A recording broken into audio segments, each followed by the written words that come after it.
La trêve de 4 jours dans les combats entre Israël et le Hamas entrera en vigueur ce vendredi matin et les premiers otages seront libérés dans l'après-midi, a annoncé le Qatar. We have just finished with all the communication with all parties in order to ascertain the lists of those civilians who will be freed as a result of the deal agreed upon by both parties. The lists have been handed to both sides, and finally, in a communication just now, the list has been handed to the Israeli intelligence service, the Mossad, in order to facilitate the implementation. 13 femmes et enfants détenus dans la bande de Gaza, tous membres des mêmes familles, seront relâchés, tandis qu'un nombre encore inconnu de Palestiniens en prison en Israël seront libérés au même moment.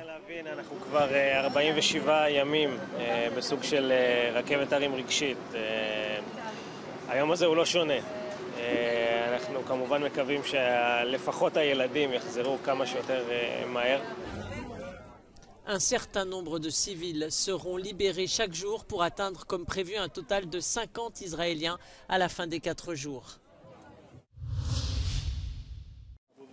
Les premiers ministres espagnols et belges en visite au Proche-Orient appellent à l'instauration la plus rapide possible d'une trêve à Gaza. Lors d'une rencontre avec le président israélien Isaac Herzog, Pedro Sánchez et Alexander De Croo ont également souligné que si Israël a le droit de se défendre, sa réponse militaire ne doit pas entraîner la mort de civils. Parallèlement, le tout nouveau ministre britannique des Affaires étrangères est également en mission diplomatique en Israël. David Cameron s'est d'abord rendu dans l'un des kibboutz visés par l'attaque terroriste du Hamas du 7 octobre. Il a lancé un appel pour que la trêve soit mise en œuvre le plus rapidement possible.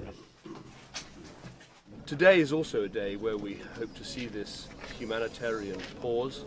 I think that's important because it's an opportunity to get hostages out and to get aid in, and I hope and would urge everyone who's involved in that agreement to make sure that it happens.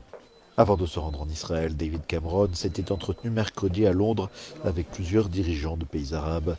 Quant à Pedro Sánchez et Alexander De Croo, ils sont attendus au Caire en Égypte à partir de ce vendredi. Le résultat des élections législatives néerlandaises pourrait annoncer de nouveaux casse-têtes pour l'Union européenne.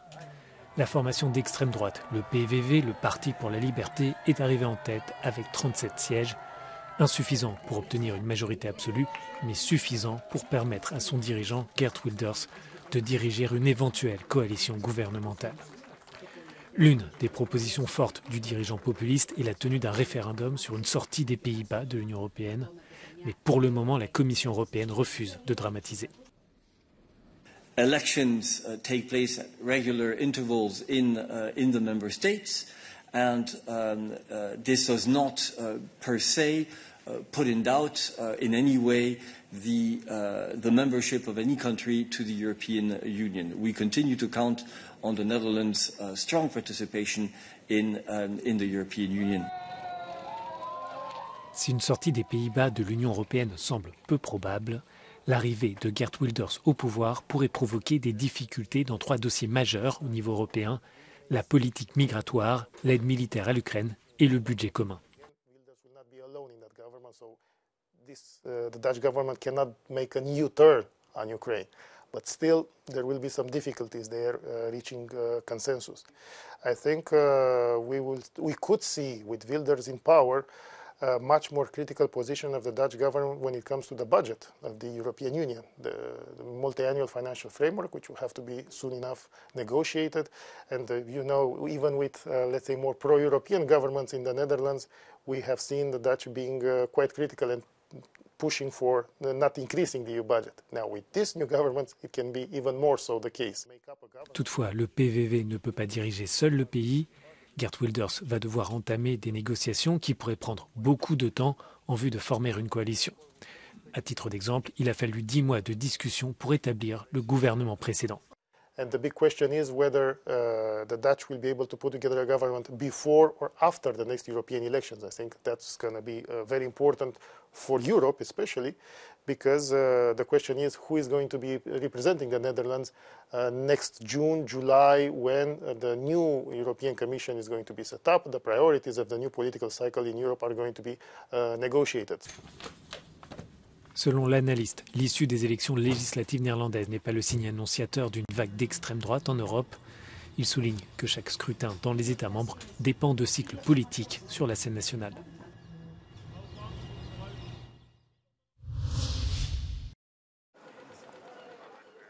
Au moins 5 personnes ont été blessées dans une attaque au couteau près d'une école dans le centre de Dublin, en Irlande. Les 5 victimes ont été prises en charge à l'hôpital principal de la ville. Selon les médias locaux, le principal suspect a été arrêté et se serait blessé.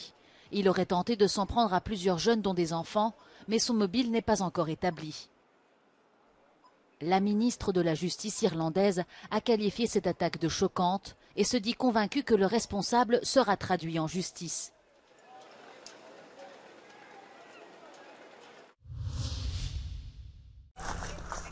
La Finlande a annoncé qu'elle fermerait tous ses postes frontières avec la Russie, à l'exception d'un seul, à la suite d'une augmentation du nombre d'arrivées de migrants que Moscou, selon Helsinki, pousse intentionnellement vers la frontière du pays. Les autorités finlandaises avaient déjà fermé 4 postes frontières, mais cela n'avait pas permis de limiter le nombre d'arrivées. Kyytejä pohjoiseen raja-asemille riittää ja polkupyörien rajan ylittämiseen löytyy. Venäjän viranomaiset eivät ole toimintaan puuttuneet, päinvastoin ei ole merkkejä siitä, että he auttavat tässä. Maahantulon välineellistäminen on yksi keino yrittää vaikuttaa Suomen ja EUn sisäiseen tilanteeseen ja rajaturvallisuuteen. Le gouverneur de la région de Mourmansk a publié mardi une vidéo qui prétend montrer des migrants du Moyen-Orient et d'Afrique rassemblés près de la frontière finlandaise. Depuis le début du mois, plus de 600 personnes sans visa valable pour l'Union européenne sont arrivées en Finlande via la Russie.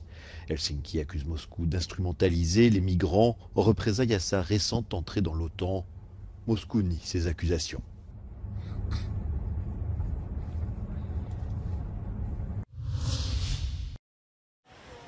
Au moins 2480 migrants sont morts ou portés disparus dans les eaux de la Méditerranée depuis le début de l'année, un chiffre qui dépasse déjà celui de l'ensemble de l'année 2022, alors que 2023 n'est pas terminé.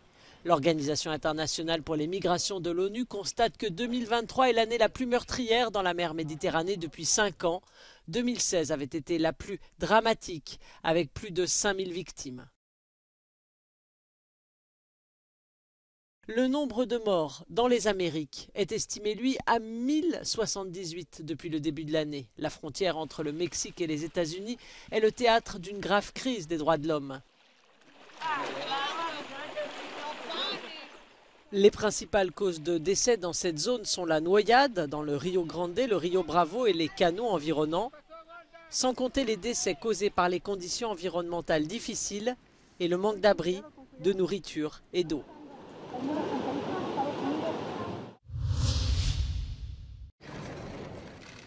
Les leaders de 4 pays d'Europe centrale se sont retrouvés à Prague pour la réunion annuelle du groupe de Visegrad.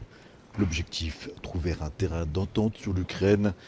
La République tchèque, la Pologne, la Hongrie et la Slovaquie ont en effet récemment divergé sur le soutien militaire à apporter à Kiev.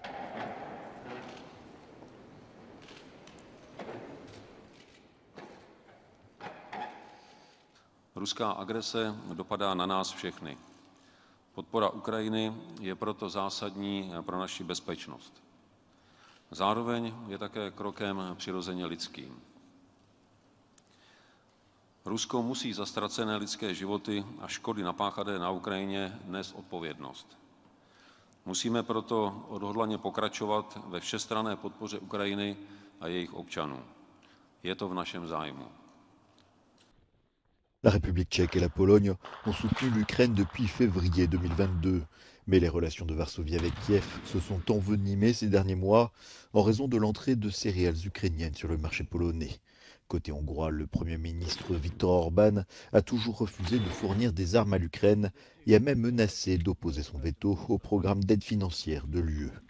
Enfin, la Slovaquie, dirigée par le nouveau Premier ministre Robert Fico, a mis fin à son programme d'aide militaire, une promesse emblématique de la dernière campagne législative, signe d'une érosion du soutien à l'Ukraine dans le pays.